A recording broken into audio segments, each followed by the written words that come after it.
What's going on, y'all? This is Jason. Hey, I've got a Impala video for you. This is a 2010 Impala LTZ with a 3900 3.9 V6. I'm having a situation here where the car is running hot, and the antifreeze was bubbling, and so I got to looking into things, and only one of the fans will turn. So with the AC on, this fan and this fan, they're both supposed to be running.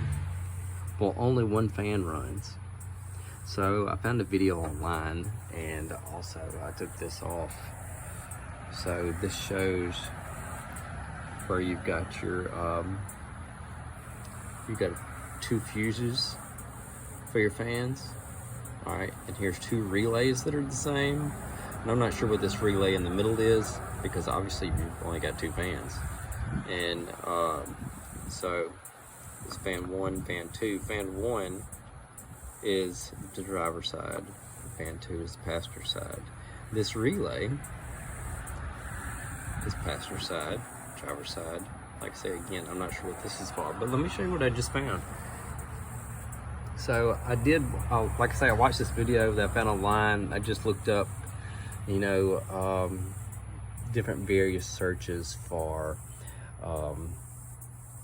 you know, an Impala, fans not working, should both fans be on when air conditioner's running. I tried various different ways to search it on YouTube, and I did find a guy who had this Impala, and it was in a junkyard, and he went over these fuses. Okay, these are the fuses for your fans. Here, and here's the relays, and also this is a relay too, but this is a different kind of relay.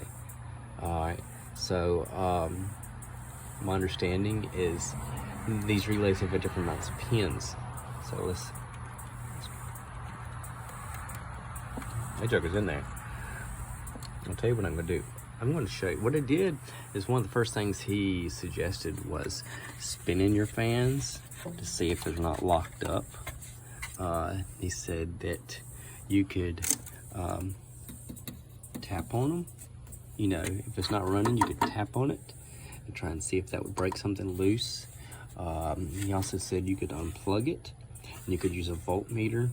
When this fan is supposed to be running, you can put the voltmeter in there, and you could check the voltage and make sure it's getting voltage to the fan. And you could check these relays and these fuses. Well, let me see what I found. Oh, the light's hitting it just right. See how dark this relay is? Y'all, my guess is all I need is another relay. Okay, so that's what we're going to try. I think what I'm going to do is I'm going to rob a relay out of the other car. I've got another Impala just like this, and I'm going to put it right here, and we'll see if that fan cuts on. Then if it does, all we got to do is we got to get us another relay. All right, I'm going to test that out. See how brown looking that relay is? This checker's gotten hot. So what we're going to do is we're going to see if we can get us another relay. This is a 4-prong, and from my understanding that this one right here is a 5-prong. So it's not interchangeable with the rest of them. Okay, I just put this relay in here, and I robbed it out of the other car. And what I'm going to do is I'm going to crank up the car, and I'm going to see if the fan works. Well,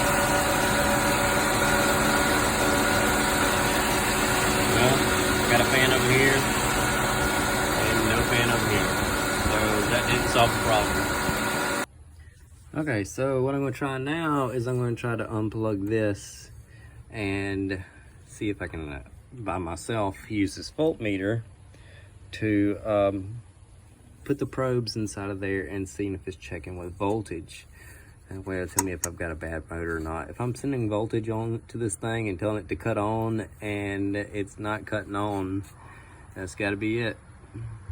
What's going on, y'all? This is Jason. I just wanted to make a informative video for you so you can know some details on replacing the fan, the radiator fan for a 2010 Chevrolet Impala. So there were some things going on here. This fan was working, the fan on the driver's side, and the fan on the passenger side was not working.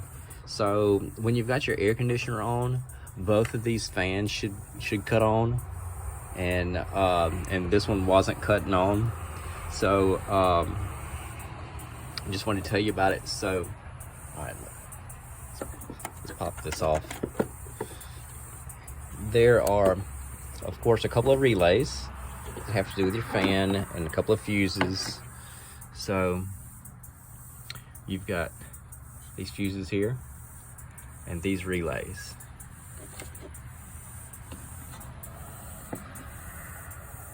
All right, see right there. Fan one. These are 30 amp fuses, and you got these relays. Okay, some of these relays are interchangeable. They've got like 4 prongs on them. And see, actually, we have another Impala.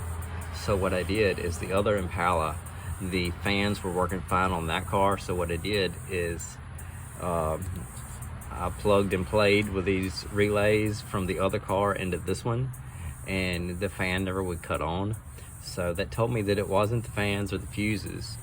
And another thing that I did is down here where the power plugs into the back of this fan motor, since this is the one that wasn't working, I unplugged it, and whenever there was supposed to be current going to it, when the fan was supposed to be cutting on, what I did is I took a voltmeter and I ground it out to the bolt here that grounds out into the frame with the negative, and I stuck the positive into one of the terminals on here. Now if you stick it into one of the terminals, you're not going to get any voltage. You stick it into the other terminal, I got voltage.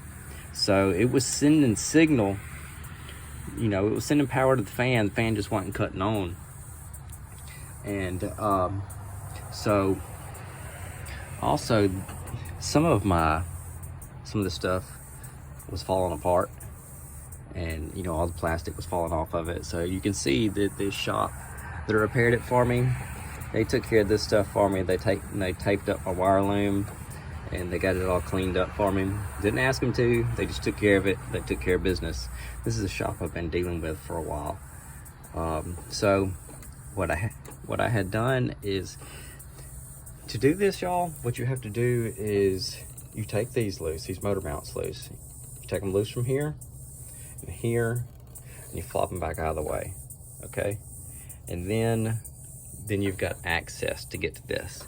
There's several bolts on the top and the bottom here, and this thing really didn't look like a hard job to do, but I just didn't want to do it. I mean, it's over 100 degrees here every day, and I wanted to get this car back on the road. They said they could get it done pretty quick, and so what they did is they charged me for the part, which is this entire unit, and 2 hours labor. So I'll show you the receipt, and I'll show you what the bill came out to be. But I was happy to, this is the first time I popped the hood since I had it done. So I picked up the car yesterday, and honestly, I was happy to see that they rewrapped my wires. I figured they would, and it appears that they did a good job putting it in. So, brand new fan, both sides. It's a whole unit. I mean, think about it. If this one went out and they replaced the motor in this one, it was original, so they would have had to drill out rivets and replace it. This other fan is just as old, it could go out too. So why not replace both of them? So I'll put the cover back on this fuse box, and I'll show you the receipt. All right. Hey, so I'm going to include 2 links in this video. One of the links is, it's not really going to be a link, it's going to be a screenshot, and you can see what video to search for, and it will have the channel's address, so you can look up that channel. So one of the videos shows how to replace the fan if you choose to do it yourself.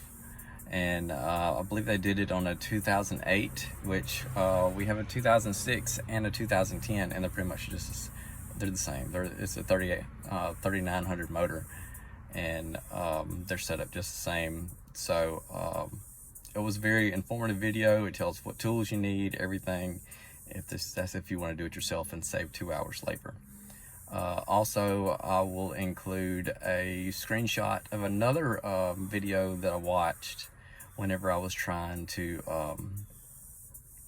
determine what fuses and all went to it. I know all those just said fan 1 and fan 2, but the guy's a little bit more descriptive about you know, rearranging relays and things like that, if you want to watch those, if you're trying to figure out whether you want to test it yourself or if you want to figure out if you want to do it yourself. Those are 2 really good videos. And also I'm going to show you what it cost me to have it done. And so let's get on it.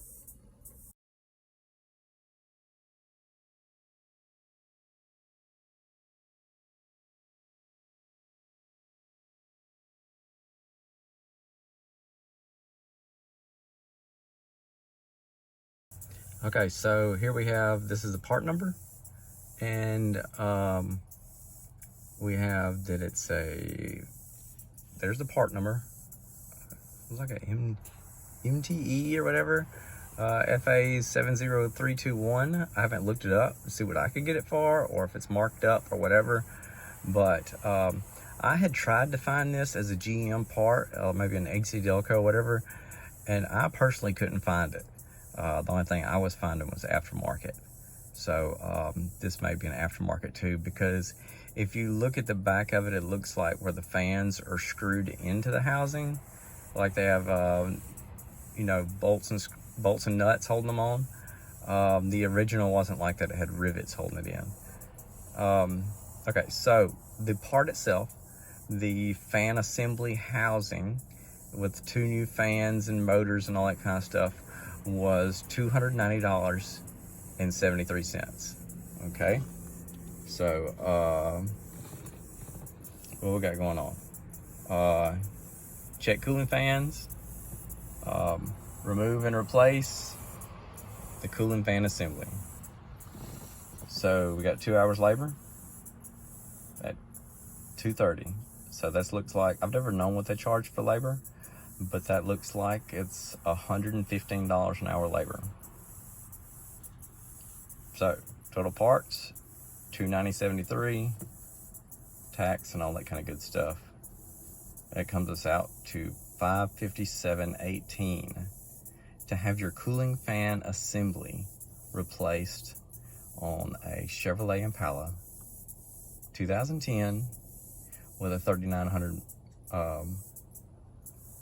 3.9 motor, 3900 motor.